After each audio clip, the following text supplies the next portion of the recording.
نحمده ونصلي على رسوله الكريم اما بعد اعوذ بالله من الشيطان الرجيم بسم الله الرحمن الرحيم رب اشرح لي صدري ويسر لي امري واحلل عقدة من لساني يفقهوا قولي.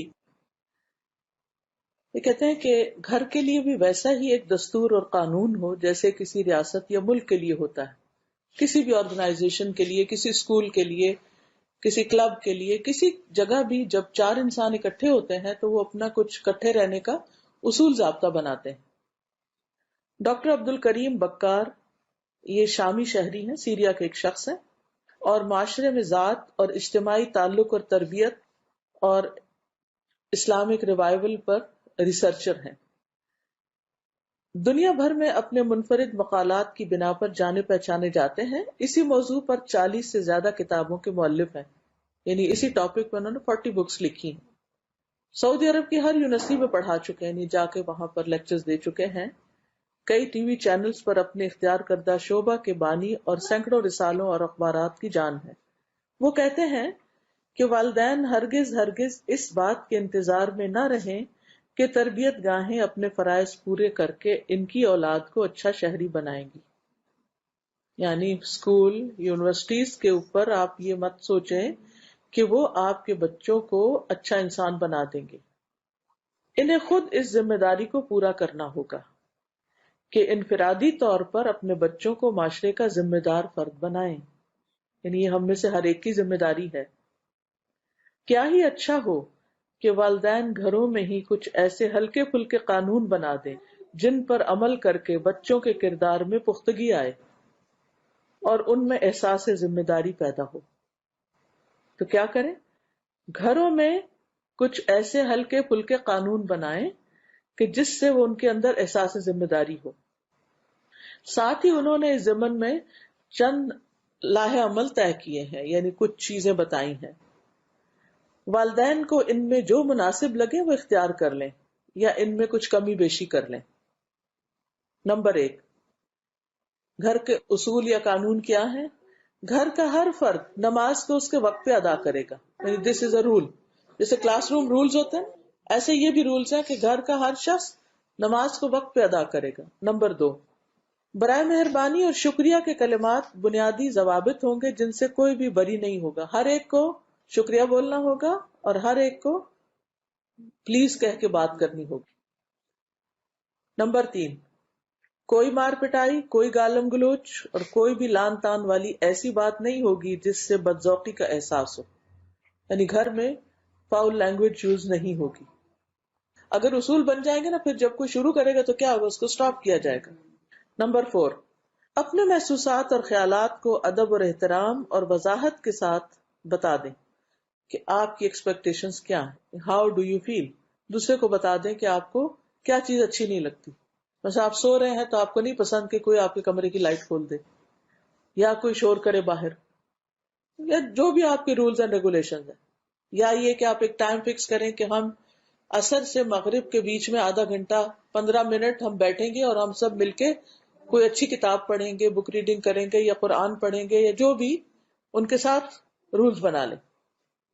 نمبر 5، جو کوئی بھی جس چیز کو دروازہ، کھڑکی، ڈبہ، پلیٹ کھولے گا اسے بند بھی کرے گا.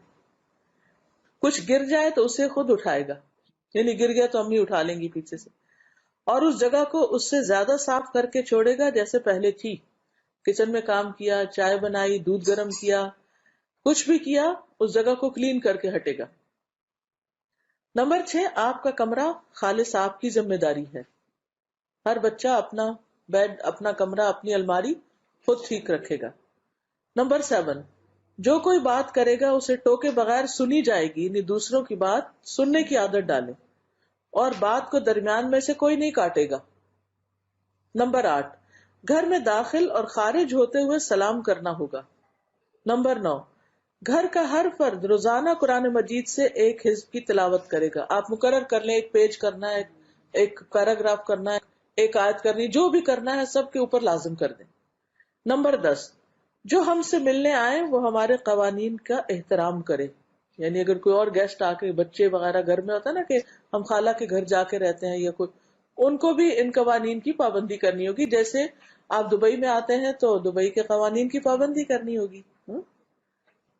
نمبر 11، گھر کا کوئی بھی فرد اپنے کمروں میں جا کر کچھ نہیں کھائے گا.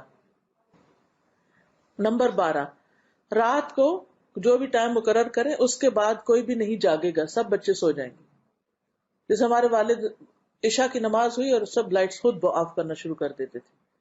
نمبر 13، اسمارٹ فون اور ڈیوائسز صرف اس وقت سے اس وقت کے درمیان ہی استعمال کی جائیں گی، اس کا بھی ٹائم مقرر کریں. نمبر 14، والدین کے لیے احتراماً کھڑے ہونا، ان کے سر پر بوسہ دینا یا ان کے ہاتھ چومنا ضروری شمار ہوگا. یعنی بچوں کو یہ لازم عادت ڈالیں کہ وہ ماں باپ کے ہاتھ کس کریں یا سر پہ چومیں یا کچھ بھی، تاکہ اگر کوئی ڈانٹ چانٹ بھی پڑی ہے تو پھر وہ معاملہ بگڑے نہیں، پھر قریب آئے. نمبر 15، مل کر بیٹھنے کے وقت میں کسی قسم کی مواصلاتی ڈیوائسز، فون یا آئی پیڈ کا استعمال منع ہوگا. یعنی جب آپس میں بیٹھے ہوئے ہیں تو ہر کوئی بات کرے گا، ڈیوائسز پہ نہیں ہوگا. نمبر 16، کھانے پینے کے وقت میں سب کی حاضری اور شمولیت ضروری ہوگی. یعنی کہ اچھا میں بعد میں آپ لوگ کھا لیں میں کھا لوں گا، اوپر سے آواز دے دی، نہیں، ساتھ مل کے کھانا ہوگا. نمبر 17، رات کو اس وقت کے بعد یعنی جو بھی آپ وقت مقرر کریں کسی قسم کی تعلیمی سرگرمی کی بھی اجازت نہیں ہوگی، اس سے پہلے اپنے پروجیکٹ پورے کرو. نمبر 18، گھر کے سارے افراد گھر اور گھر میں موجود ہر چیز کی حفاظت کے ذمہ دار ہیں. مطلب پانی بہ رہا ہے یا کوئی بجلی ضائع ہو رہی ہے یا کوئی اور چیز ٹوٹ گئی ہے تو یہ نہیں کہ یہ تو امی ابا کا فرض ہے وہ آئیں گے یا سرونٹ کا کام ہے وہ کرے گا، نہیں، آپ کو فوراً اٹھ کے وہ چیز ٹھیک کر دینی چاہیے. نمبر 19، اپنا کام ہر کوئی خود کرے گا، کوئی کسی دوسرے پر حکم نہیں جھاڑے گا. ہاں، مگر گھر کے سربراہان اپنا کام کسی کو کہہ سکتے ہیں، یعنی اماں ابا کہہ سکتے ہیں. نمبر 20، خاندان اور اس کی ضروریات کسی بھی دوسری ضرورت پر مقدم اور پہلے کی جانے والی شمار ہوگی، یعنی پہلے فیملی بعد میں کچھ اور. نمبر 21، کوئی بھی کسی کے کمرے یا علیحدگی والی جگہ پر دروازہ کھٹکھٹائے یا اس کی اجازت کے بغیر داخل نہیں ہوگا. بچوں کی بھی ایک پرائیویسی ہوتی.